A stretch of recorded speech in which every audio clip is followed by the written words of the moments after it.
Hey, g'day, gentlemen. So, new development. The Chief of Defence Force, General Angus Campbell, has been extended by another 2 years. So, his tenure was due up within this month or by the end of the financial year at least. I personally thought he was going to get the sack after he stood up and delivered the Brereton inquiry report in November 2020, where he stood up as the general, as the Chief of Defence Force in front of the media, in front of the nation, and said that he wanted to remove the honours and awards from over 3,000 special operations personnel without any charges being laid, without the inquiry actually progressing to an investigation, which included 20 dead soldiers from the Special Operations Task Group who'd been awarded that meritorious unit citation. This is a guy who basically stood up there and inflicted the biggest hit on the morale to our Defence Force that I've ever seen in my service life, while at the same time saying he wanted to remove these honours and awards without anyone being charged, anyone being found guilty, standing up there with his Distinguished Service Cross that he received for, quote, command and leadership in action while being based in Dubai as the commander of the deployed task force. Now, for me, as an officer, let alone as a human being, like it goes against absolutely everything that I've ever been taught. And I spoke out, Voice of a Veteran raised a petition to retain the unit citations. People like Bob Cutter and others spoke out about how this man should be sacked. And now we have a change of government. And the first thing that the new government has done is to keep him in for 2 years. Now, the key part as well is once he released that Brereton report, there was a spike in veteran suicides and in veterans reaching out, having mental health concerns and issues. And also this moral injury and moral trauma that was so visceral from so many veterans calling myself and others up within the organisation we had, talking about how betrayed they felt. I could go on speaking about this for hours, but Andy, I want to hear your reaction to the announcement that General Campbell is going to remain on another 2 years, getting paid over $1 million a year as our Chief of Defence Force. I'm disgusted by it. I've been waiting for his resignation for over 12 months.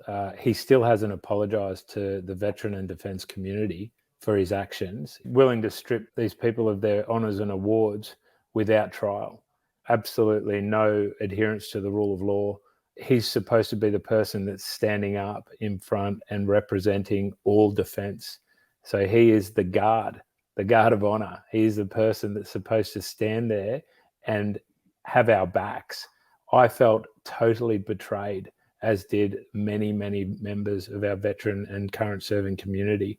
I really thought he should have resigned, fallen on his sword. Instead, the government's now given him effectively a promotion and stuck him in the job for even longer. I think he's the worst Chief of Defence Force this nation's ever had. It's absolutely abysmal what he's done. He's tarnished the reputation of the Australian Defence Force. I think we did see a spike in suicide and mental health issues within the serving and veteran community as a direct result of his actions. I'd also like to see, and I don't know what they are, but I reckon you'd see a massive decline in people signing up to actually become a member of the Australian Defence Force, knowing that the commander of that Defence Force doesn't have your back and is willing to throw you under the bus any chance he can get. The reality is he's a politician, and a very poor one at that, because he's certainly not a leader, and I believe he should resign. And we have so many amazing people that could step in his place and take over. You know, looking at what the government's saying, why they're doing it, this is a critical time for Australian defence. We need continuity. Well, I tell you what, we need real leadership.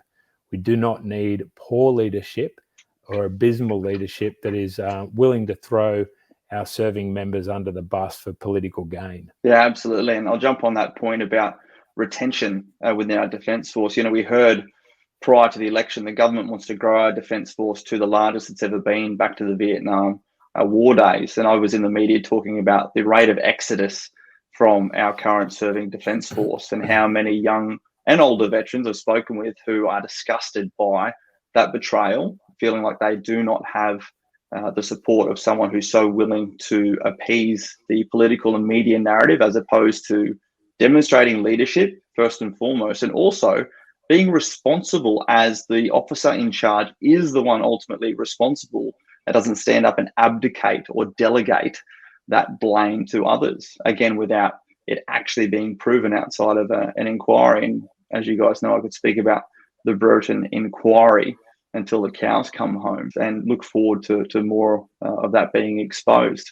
What are your insights on this, Chris? I think it's a byproduct of where we're at the moment. Like, as soon as Albo got in, the Veterans Affairs got chucked on the backbench. Now the same chief, who I'm no doubt, if you looked into it, has got terrible retention with his people, whilst also having one of the biggest, the Brereton report being coming out. I think it sort of stems from most of these public positions now, which are more political rather than anything else. So your chief health medical officer, your chief of police force, your chief of the defence force, all of it is selected by a politician, not by the people. So I really feel like we're losing a fair bit of our democratic process when you literally select one person who is in charge of your suburb, and then all your other decisions are made off that.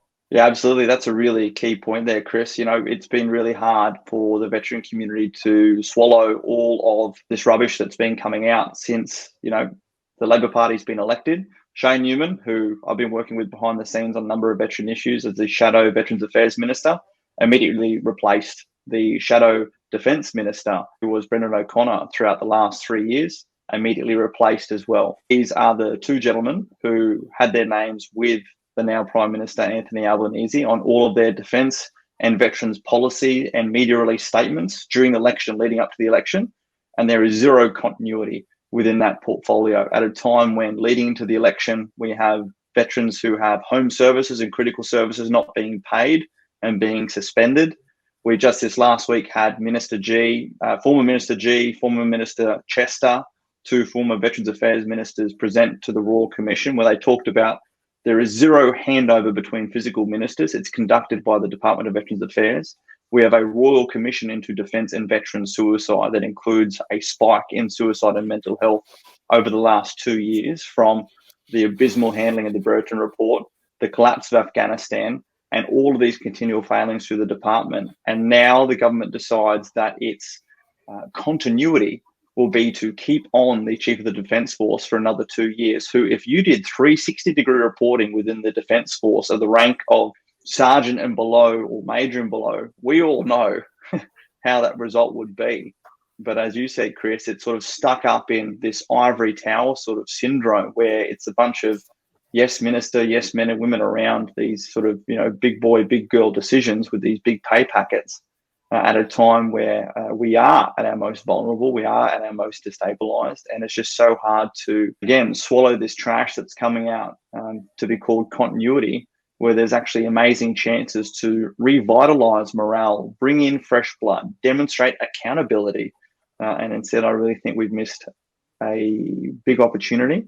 And the runs on the board currently show a move away from valuing and supporting defence and veterans, particularly veterans, as you said, Andy, with the Veterans Affairs portfolio now even being removed from cabinet. I'm sort of stuck in the position of going, we almost need to sit back and watch what happens, because this is the government that the Australian people have elected. And do they need to, see the result, not to failure? Perhaps, we'll be sitting here eating our words as they come through with some amazing reformations and changes that are somewhere hidden in the back of the playbook. But what are your thoughts, Andy? You were just talking about the fall of Afghanistan, and I was kind of just going back there in my head and how that made me feel during that period, and some of the things that we've gone through over the past few years as a veteran community. It's been tough, man. It's been a really tough time. I work in the mental health space, supporting veterans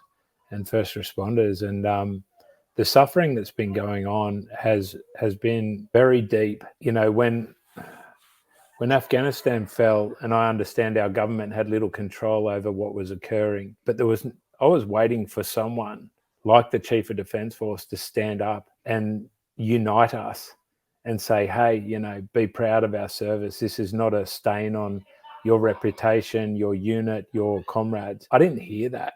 I never got that.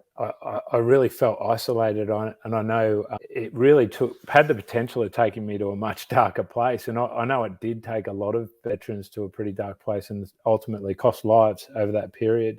Again, just total lack of leadership from the top. There was no one sort of standing up to say, hey guys, we recognize this has happened. However, here are the things that we need to focus on, the positives of our service, why we served, what we did there. Instead, we're, very much like the Vietnam era veterans with the fall of Saigon. It was just like, oh, well, I guess that happened. Let's not talk about it and move on. And in the meantime, we got the Brereton report, you got the ABC absolutely trying to smash and destroy the reputation of the Australian Defence Force and our Special Forces community. You've got the Royal Commission into veteran and defence suicide. I mean, it's just been a trifecta of chaos. Now, with the latest election, again, veterans just ignored, pushed to the backbench. You're not important to this government. And that is the message that I'm getting from Canberra. They don't care, mate. They don't give a stuff about our veteran community and the problems that are occurring here. And that's unfortunate. And unfortunately, we need to look after each other and ourselves. And that's what we do as a community. We've got a lot of history in doing that. And I, for one, don't rely on my government. I've learned that years ago. Don't rely on the government for support. Get out there and help yourself and help your mates. And I think it's really unfortunate that our government puts us in a position as a community where we need to do that. We need to look after ourselves, but that will continue to happen, and we will support one another and we will look after our community. But the government really needs to wake up, and this goes back to that identity piece. There is an amazing group of individuals in this country that chose to serve, whether it was in the Army, the Navy, or the Air Force. They signed a piece of paper that agreed to serving up to the cost of their lives if necessary. That needs to be recognised, and we do that on Anzac Day, and we do that well, but it needs to be recognised across the nation by all the people, and as a part of our identity of who we are. We are a country of people who care about our nation. We have some wonderful things that draw us together. And unfortunately, the government and the sort of division that's occurring at the top is filtering throughout all of society. And all I see is Australia tearing itself apart. It's not even the nation I remember growing up in. It's not the nation I remember signing up to serve, to protect. I'm pretty saddened by it. I'm really saddened that we don't have strong leadership. This is an opportunity where the Chief of Defence Force should be standing up, getting in front of the cameras and providing that guidance and that leadership and that unity at the helm, bring us back together. We're seeing none of that. I'm just seeing weakness. And unfortunately, that weakness is being, rewarded. It's like you do a shit job and you get promoted for it. I'm really disappointed.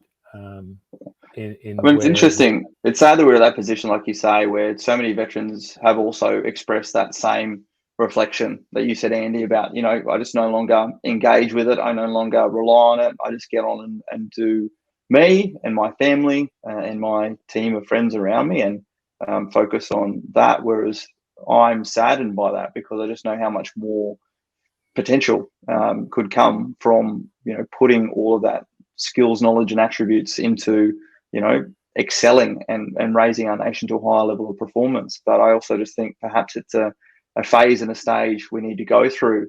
This week, we had the census results come out showing that there's over 500,000 veterans in our nation, thanks to the question that was on the census last year. And even just literally today before this call, I spoke with an Afghan Major General, an Afghan Colonel, who were the heads of security for the Presidential Protective Services when I took Julia Gillard over there. And they're in different countries still trying to get visas here to Australia or to the US, trying to get a response from the Departments of Foreign Affairs or Home Affairs. While in the meantime, in the media, it's great to see the Tamil family and the kids come home, be allowed in Australia with the Tamil family and all these pictures. But again, those we have a moral obligation to, that our servicemen and women fought with and supported over there, are gone from the headlines. It's not trending. And it's so hard to sit here and just watch layer upon layer be passed down, and these decisions that seem to be good for media and public opinion purposes, but perhaps we're the ones that are wrong. Perhaps this is what the people want. Perhaps this is the way that our nation's going. I don't know. It's very easy for us to be caught in our own sort of echo chamber, but as you said, Andy, it's becoming harder and harder to identify with a lot of what you see around and these decisions being made. I think the veteran community has particularly those that have served on operations, have a pretty unique perspective of Australia and the blessings that we have in this nation. They don't take for granted the freedoms that we hold, the opportunities that our children have, and the access to great quality living that we have in Australia. Unfortunately, I think Australia as a society needs to suffer a whole lot more before it makes wise decisions to actually grow as a nation. And until that suffering occurs to a level that is going to change the wider population's view, we're going to continue to make decisions to focus on areas of society that continue to divide us and drag us into more problems. But, so be it. If we need to suffer as a nation to grow from it, bring on the suffering. All right, gentlemen, good conversations. Catch you next time. Thanks for your time. Thanks for having us, Heston. See you, mate. See you, Chris. See you, mate.